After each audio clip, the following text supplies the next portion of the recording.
Good morning all. നമ്മളിത് പറയാൻ പോകുന്നത് ഡിഫറെൻറ്റ് ടൈപ്പ് സ്പീഷീസിനെ കുറിച്ചാണ്. അതായത് keystone species, ecosystem engineers, dominant species, indicator species, flagship species, അങ്ങനെ ഡിഫറെൻറ്റ് ടൈപ്പിൽ സ്പീഷീസിനെ കുറിച്ച് നമ്മൾ പറയുന്നുണ്ട്. പക്ഷേ ഇവയെല്ലാം തമ്മിൽ ഡിഫറൻസ് ഉണ്ട്, മെയിനായിട്ടുള്ള ഡിഫറൻസ് ഉണ്ട്. അതിനെക്കുറിച്ച് നമ്മൾ ആരും അത്ര ബോധേഡല്ല. അപ്പോൾ ഫസ്റ്റ് സ്പീഷീസ് എന്താണെന്ന് വെച്ച് കഴിഞ്ഞാൽ ഒരു ഗ്രൂപ്പ് ഓഫ് ഓർഗാനിസം. ആ ഗ്രൂപ്പ് ഓഫ് ഓർഗാനിസത്തിനെ ബ്രീഡ് ചെയ്ത് ഫെർട്ടൈൽ ആയിട്ടുള്ള ഓസ്പ്രിങ്സിന് ഉണ്ടാക്കാൻ സാധിക്കുമെങ്കിൽ ആ ഗ്രൂപ്പ് ഓഫ് ഓർഗാനിസത്തിനെയാണ് ഒരു സ്പീഷീസ് എന്ന് പറയുന്നത്. അതായത് ഒരു സ്പീഷീസും വേറൊരു സ്പീഷീസും തമ്മിൽ ഇൻ്റർബ്രീഡ് ചെയ്ത് കഴിഞ്ഞാൽ ഒരിക്കലും ഒരു ഫെർട്ടൈൽ ആയിട്ടുള്ള ഓസ്പ്രിങ്സ് ഉണ്ടാവുന്നില്ല. അപ്പോൾ സ്പീഷീസ് എന്താണെന്ന് മനസ്സിലായി. ഇനി എന്തായിരിക്കും കീസ്റ്റോൺ സ്പീഷീസ് എന്ന് പറയുന്നത്? കീസ്റ്റോൺ, നമ്മളിപ്പോൾ ഒരു ആർച്ച് എടുത്തു കഴിഞ്ഞാൽ ആ ഒരു ആർച്ചിൽ ഒരു മെയിനായിട്ടുള്ളൊരു കീ സ്റ്റോൺ ഉണ്ടായിരിക്കും. അതിനെ ബാലൻസ് ചെയ്തിട്ട് അതിനെ സപ്പോർട്ട് ചെയ്തിട്ടായിരിക്കും ബാക്കിയുള്ള സ്റ്റോൺസ് എല്ലാം ഉണ്ടായിരിക്കുന്നത്. അപ്പോൾ തന്നെ ആ ഒരു കീ സ്റ്റോണിൻ്റെ ഇമ്പോർട്ടൻസ് നമുക്ക് മനസ്സിലാവും. ഇതേ കീ സ്റ്റോണിൻ്റെ പ്രാധാന്യമാണ് ഒരു എക്കോസിസ്റ്റത്തിൽ ഒരു സ്പീഷീസിനെ കാണിക്കുന്നതെങ്കിൽ ആ സ്പീഷീസിനെയാണ് നമ്മൾ എക്കോസിസ്റ്റത്തിലെ കീ സ്റ്റോൺ സ്പീഷീസ് എന്ന് പറയുന്നത്. അതായത് ആ മൊത്തം എക്കോസിസ്റ്റത്തിലെ എല്ലാ ഓർഗാനിസത്തിൻ്റെ ഗ്രോത്തും ഡെവലപ്മെൻറ്റും മൊത്തം കാര്യങ്ങളും ഡിപ്പെൻഡ് ചെയ്യുന്നത് ആ ഒരു സ്പീഷീസിനെ ആയിരിക്കും. അപ്പോൾ ആ ഒരു സ്പീഷീസാണ് മൊത്തത്തിൽ ബാലൻസ് കൊടുക്കുന്നത്, സപ്പോർട്ട് കൊടുക്കുന്നത്. അതുപോലെ ആ ഒരു എക്കോസിസ്റ്റത്തിനെ മൊത്തത്തിൽ ഡിഫൈൻ ചെയ്യുന്നത് തന്നെ ആ ഒരു സ്പീഷീസാണെന്ന് പറയാം. അപ്പോൾ അതാണ് ഒരു കീസ്റ്റോൺ സ്പീഷീസ് എന്ന് പറയുന്നത്. ഇനിയിപ്പോൾ നമ്മൾ നോക്കുമ്പോൾ എക്സാമ്പിളായിട്ട് നമ്മളിപ്പോൾ നോക്കുമ്പോൾ സ്റ്റാർ ഫിഷ്, പിസാസ്റ്റർ എന്ന് പറയും. സ്റ്റാർ ഫിഷാണ് ഇൻ്റർടൈഡൽ റീജിയൻസിൽ വരുന്ന ഒരു കീസ്റ്റോൺ സ്പീഷീസ്. ഇപ്പം ആഫ്രിക്കൻ സാവന്നാസിൽ നോക്കുമ്പോൾ എലിഫൻ്റ് ഒരു കീസ്റ്റോൺ സ്പീഷീസാണ്. അതുപോലെ നമുക്ക് ടൈഗർ, ലയൺ, അവരെയൊക്കെ നമുക്കൊരു കീസ്റ്റോൺ സ്പീഷീസ് എന്നുള്ള ഗണത്തിൽ പെടുത്താം. കാരണം അവരാണ് ഒരു ലാസ്റ്റ് ടോപ്പായിട്ടുള്ള കാർണിവോഴ്സ് എന്ന് പറയുന്നത് ഈ ടൈഗറും ലയണും മറ്റുമാണ്. അപ്പോൾ അവരാണ് ആ ഒരു എക്കോസിസ്റ്റത്തെ മെയിൻറ്റെയിൻ ചെയ്ത് നിർത്തുന്നത്. അതായത് ആ പ്രേയുടെ പോപ്പുലേഷൻ ഓവർഫ്ലോ ഇല്ലാതിരിക്കാൻ വേണ്ടി, അതുപോലെ തന്നെ ആ ഒരു മെയിൻറ്റെയിൻ ചെയ്ത് നിർത്തുന്ന എക്കോസിസ്റ്റത്തെ അതേപടി നിലനിർത്താൻ വേണ്ടി ഈ കീസ്റ്റോൺ സ്പീഷീസ് ഇമ്പോർട്ടൻ്റ് റോള് വഹിക്കുന്നുണ്ട്. അപ്പോൾ തന്നെ നമുക്ക് മനസ്സിലാക്കാം ഈ കീസ്റ്റോൺ സ്പീഷീസിനെ റിമൂവ് ചെയ്താൽ എന്തായിരിക്കും അവസ്ഥ? കീസ്റ്റോൺ സ്പീഷീസ് പോയി കഴിഞ്ഞാൽ ആ എക്കോസിസ്റ്റം മൊത്തത്തിൽ താറുമാറായി പോകും. ചിലപ്പോൾ അത് മൊത്തത്തിൽ വേറൊരു എക്കോസിസ്റ്റം രീതിയിലേക്ക് അത് മാറിപ്പോവാം, അല്ലെങ്കിൽ അത് മൊത്തത്തിൽ തകരാറിലായി പോവാം. അങ്ങനെ 2 ചാൻസ് ഉണ്ട് കീസ്റ്റോൺ സ്പീഷീസ് ഇല്ലാതായി കഴിഞ്ഞാൽ.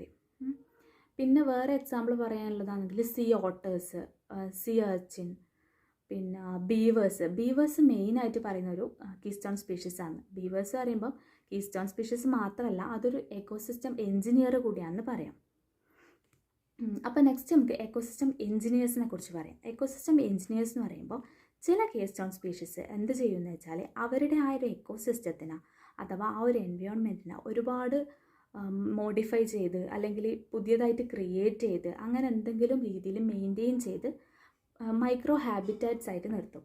അതുകൊണ്ട് തന്നെ ഇപ്പം ഗുണം മറ്റുള്ള ഓർഗാനിസത്തിനെ കൂടി ആ സ്ഥലത്ത് വന്ന് ഒക്യുപ്പൈ ചെയ്യാൻ വേണ്ടി പറ്റും. അതായത് മറ്റുള്ള ഓർഗാനിസത്തിനെ കൂടി മറ്റുള്ള സ്പീഷീസിനെ കൂടി നിലനിർത്താനാവുന്ന തരത്തിൽ ആ എക്കോസിസ്റ്റത്തിനെ മോഡിഫൈ ചെയ്ത് ക്രിയേറ്റ് ചെയ്ത് മെയിൻറ്റെയിൻ ചെയ്ത് നിർത്തുന്ന ആൾക്കാരാണ് എക്കോസിസ്റ്റം എഞ്ചിനീയേഴ്സ് എന്ന് പറയുന്നത്.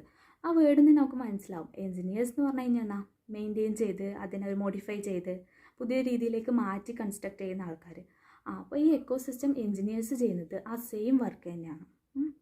എക്സാമ്പിൾ നമ്മൾ നേരത്തെ പറഞ്ഞു ബീവേഴ്സിൻ്റെ കാര്യം. ബീവേഴ്സ് ചെയ്യുന്ന എന്താണെന്ന് വെച്ചാൽ അവർ ഈ നദികൾക്ക് കുറുകെ ഡാം കൺസ്ട്രക്ട് ചെയ്യുമ്പോൾ മൈക്രോ ഹാബിറ്റാറ്റ്സ് പ്രൊവൈഡ് ചെയ്യാന്ന് മറ്റുള്ള ഓർഗാനിസത്തിന് ആ ഡാം കെട്ടിവെച്ച് അതിൽ വന്ന് അവർക്ക് ഗ്രോത്ത് ഡെവലപ്മെൻറ്റ് നടത്താൻ വേണ്ടി പറ്റും.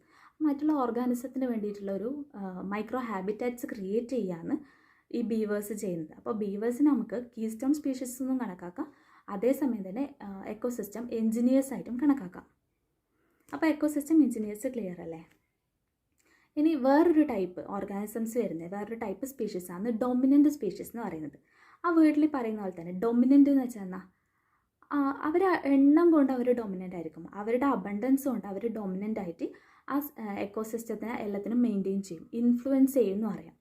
അതായത് ഇപ്പം എണ്ണം ഒരുപാടുള്ളതുകൊണ്ട് അവർക്ക് ഒരു മേൽക്കോയ്മ വരും. ആ ഒരു മേൽക്കോയ്മ കൊണ്ട് തന്നെ മറ്റുള്ള ഓർഗാനിസത്തിനെ ഇൻഫ്ലുവൻസ് ചെയ്യാൻ വേണ്ടി പറ്റും.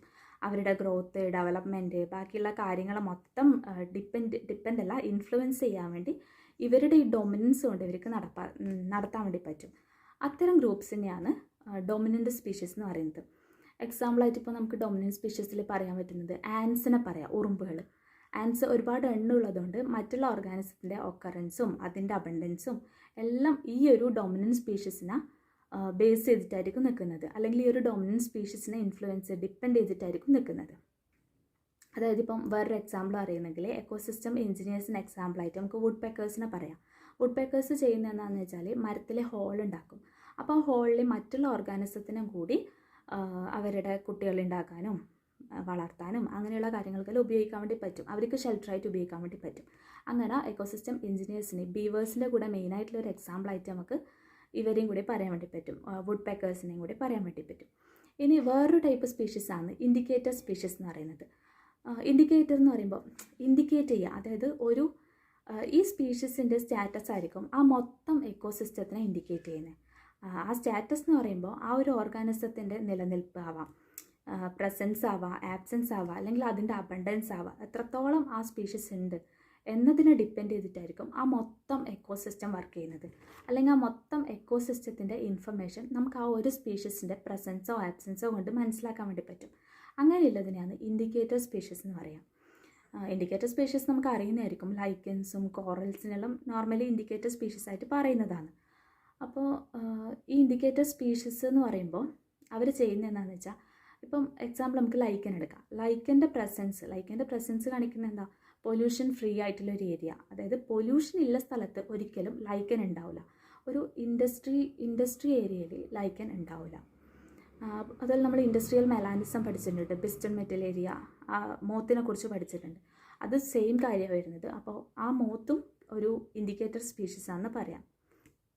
പിന്നെ ഇപ്പോൾ കോറൽസ് ക്ലൈമറ്റ് ചേഞ്ച് വരുന്ന സമയത്ത് കോറൽ ബ്ലീച്ചിങ് ഒക്കെ ഉണ്ടാകുന്നില്ലേ, അതൊക്കെ കണക്ട് ചെയ്തിട്ട് നമുക്ക് ഇൻഡിക്കേറ്റർ സ്പീഷീസ്, കോറൽസിനും ഇൻഡിക്കേറ്റർ സ്പീഷീസ് ആയിട്ട് പറയാൻ വേണ്ടി പറ്റും. അടുത്തൊരു വളരെ സ്പെഷ്യലായിട്ടുള്ള ഒരു ടൈപ്പ് ഓർഗാനിസംസ് ആണ്, ഒരു ടൈപ്പ് സ്പീഷീസ് ആണ് അംബ്രല്ല സ്പീഷീസ് എന്ന് പറയാം. അംബ്രല്ല സ്പീഷീസ് അപ്പോൾ നമുക്ക് ഊഹിക്കാൻ വേണ്ടി പറ്റും. അംബ്രല്ല പറയുമ്പോൾ ഒരു ലാർജ് ഏരിയ, ഈ ഒരു സ്പീഷീസിൽ, ഈ ഒരു ഗ്രൂപ്പ് ഓഫ് ഓർഗാനിസത്തിന് ഒരു ലാർജ് ഏരിയ റിക്വയർഡ് ആയിരിക്കും. അവരുടെ നിലനിൽപ്പിന് വേണ്ടി ഒരു ലാർജ് ഏരിയ റിക്വയർഡ് ആയിരിക്കും.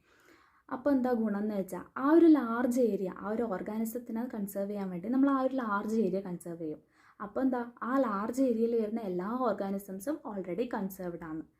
അതായത് നമ്മളിപ്പോൾ കൺസർവേഷൻ രീതിയിൽ നോക്കുമ്പോൾ, പ്രൊട്ടക്ഷൻ രീതിയിൽ നോക്കുമ്പോൾ ഒരുപാട് ഓർഗാനിസത്തിനെ പ്രൊട്ടക്റ്റ് ചെയ്യുന്നതിന് പകരം ആ ഒരു അംബ്രല്ല സ്പീഷീസിനെ പ്രൊട്ടക്റ്റ് ചെയ്ത് കഴിഞ്ഞാൽ ലാർജ് ഏരിയ പ്രൊട്ടക്റ്റഡ് ആവും. അതേപോലെ കുറേ ഓർഗാനിസംസ്, കുറേ സ്പീഷീസ് അതിൻ്റെ കൂടെ തന്നെ നമുക്ക് പ്രൊട്ടക്റ്റ് ചെയ്യാൻ വേണ്ടി പറ്റും. അപ്പോൾ അതാണ് ഒരു അംബ്രല്ല സ്പീഷീസിൻ്റെ ഇമ്പോർട്ടൻസ് പറയാനുള്ളത്. അംബ്രല്ല സ്പീഷീസിന് എക്സാമ്പിളായിട്ട് നമുക്കിപ്പോൾ പാണ്ട എടുത്തു കഴിഞ്ഞാൽ ഒരുപാട് സ്പീഷീസിനെ പ്രൊട്ടക്റ്റ് ചെയ്യുന്നതിന് പകരം ആ ഒരു പാണ്ട സ്പീഷീസ്, ബാംബു ഏരിയ അങ്ങനത്തെ മറ്റും വരുന്നത് ഈ പാണ്ട സ്പീഷീസ് ആയിരിക്കും. അപ്പോൾ പാണ്ടേനെ നമുക്കൊരു അംബ്രല്ല സ്പീഷീസ് ആയിട്ട് കൺസിഡർ ചെയ്യാം. അല്ലെങ്കിൽ ഇപ്പോൾ ചീറ്റ, റാറ്റിൽ സ്നേക്ക് അങ്ങനത്തേനൊക്കെ നമുക്ക് ഈ അംബ്രല്ല സ്പീഷീസിൻ്റെ കൂട്ടത്തിൽ ഉൾപ്പെടുത്താൻ വേണ്ടി പറ്റുന്നതാണ്.